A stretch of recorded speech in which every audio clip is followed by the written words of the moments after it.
Hello and welcome to another update on XRP. Well, I'm tracking here the 1 hour time frame on the XRP chart, and yeah, this is still seen as a wave 4 pullback that formed here from the swing high in July. We are tracking an A, B, C structure, which could be complete, but I have to say, if we start to break below the August low and then also the $2.65 level, this is when it's gonna get too deep for a fourth wave. This is already you might remember a few days ago, we already had a shift of wave structures because the wave 4 that I had here before got invalidated because the price broke briefly below that low.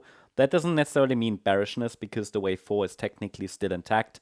As you can, I guess, clearly see, this is still seen as a 3-wave move down. But we don't really have a clear reversal signal. I mean, the potential is there that we start to see some upside from here, given that the price has shown some upside momentum from the 1st of September low. But what we need to see, and I think I've been quite clear about that, we need to see a break above these trend lines. There are a couple of trend lines that overlap there and previous swing high resistance. Here from these previous swing highs from mid-August, around $3.10. That would be a structural resistance area, and then we can also add these ones. So this whole area between $3.10 to $3.15 could provide some resistance. Market seems to be on its way to test potentially those trend lines. It looks like a wedge pattern, like a broadening wedge pattern. So it's a long way to go.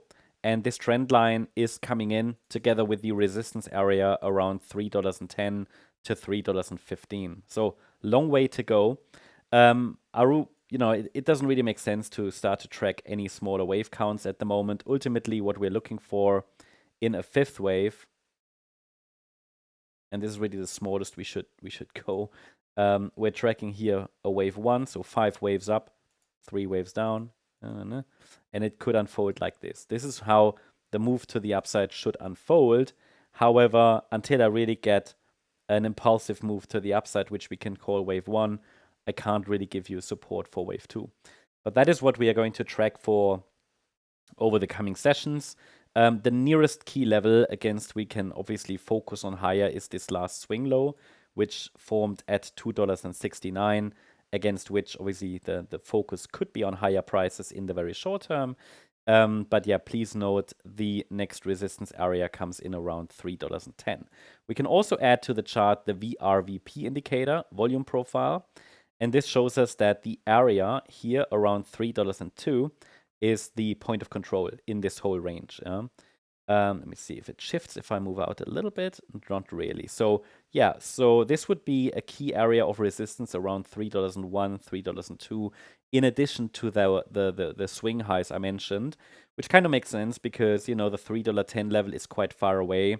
So if the price gets exhausted before, it might be in this area around $3.01. The spikes start a little earlier, around $2.95. And then $3.01 is the point of control, can provide resistance in that area. Just a quick update on XRP, not much happening, but yeah, I think here the levels should be quite clear.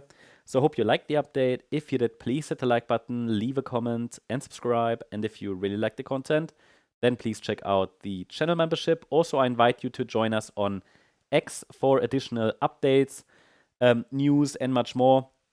You can find those here on our X channel, X profile. The link is in the description and in the comment section. Sometimes I post long-term charts about XRP, sometimes short-term updates, additional updates. Check it out. Link is in the description. Thanks so much. Bye-bye.